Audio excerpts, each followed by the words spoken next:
అందరికీ నమస్కారం. నేను మీ జగన్మోహిని.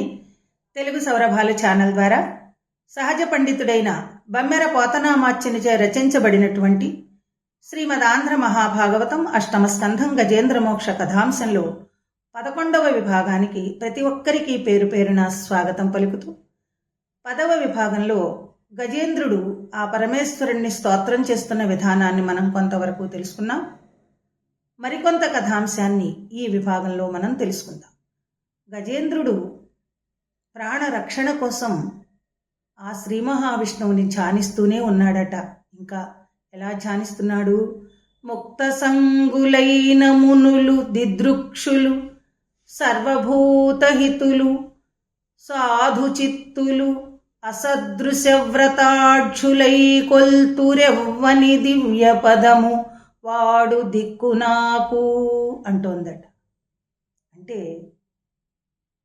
ముక్త సంగులైన మునులు అంటే సంసార సాంగత్యాన్ని వదిలివేసినటువంటి మునులు, దిదృక్షులు భగవంతుణ్ణి చూడగోరిన వాళ్ళు, సర్వభూతహితులు సర్వప్రాణుల యొక్క మేలు కోరేవాళ్ళు, సాధు చిత్తులు అంటే సాధు స్వభావం కలిగినటువంటి వారు, వీళ్ళందరూ కూడా ఎవని యొక్క దివ్య పాదాన్నైతే సాటిలేని వ్రతాలతో కొలుస్తూ మొక్కుతూ పూజిస్తూ ఉంటారో ఆ పరమేశ్వరుడే నాకు దిక్కు అంటుంది.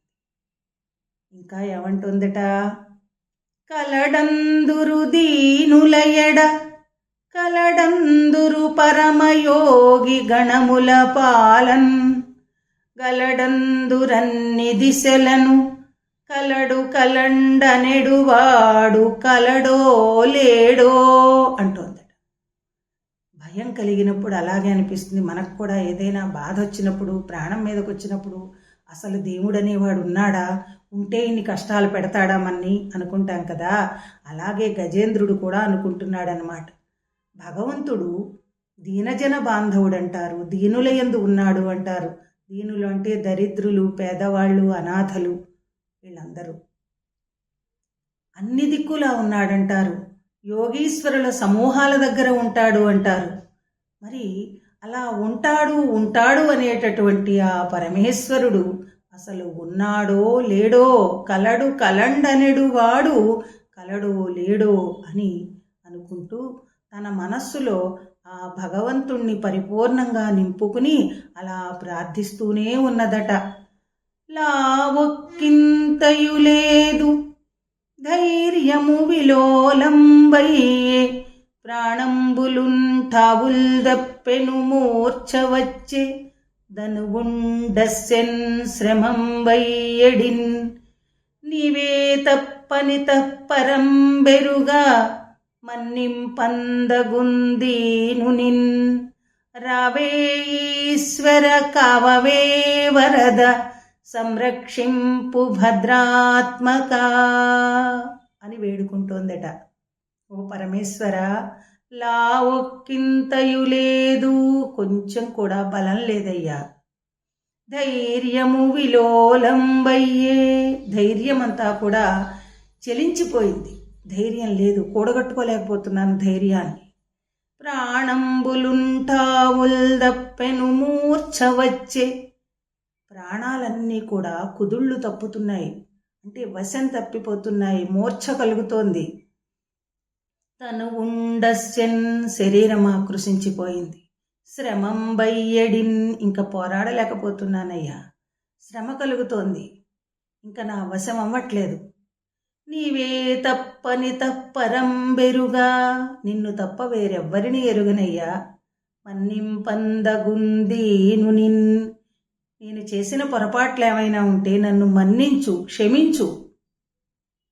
రావే ఈశ్వర కావవే వరద, ఓ ఈశ్వర, ఓ వరద రావయ్యా, తొందరగా వచ్చి నన్ను కాపాడవయ్యా, ప్రాణాలు పోయిలా ఉన్నాయి అని చెప్పి వేడుకుంటోందట. ఇంకా ఏమంటోంది?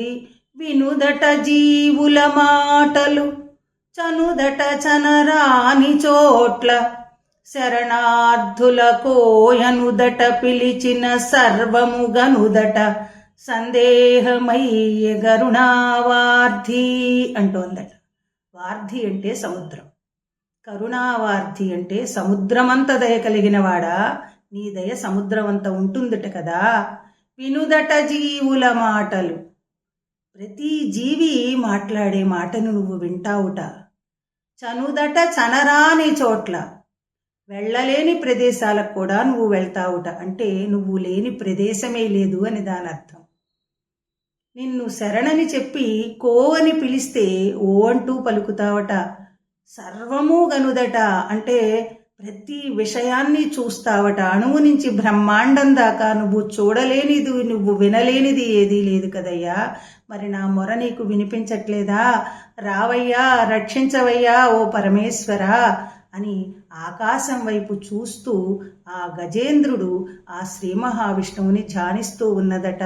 మరి సరిగ్గా ఆ సమయంలో ఏం జరిగిందో మరో విభాగంలో మనం తెలుసుకుందాం.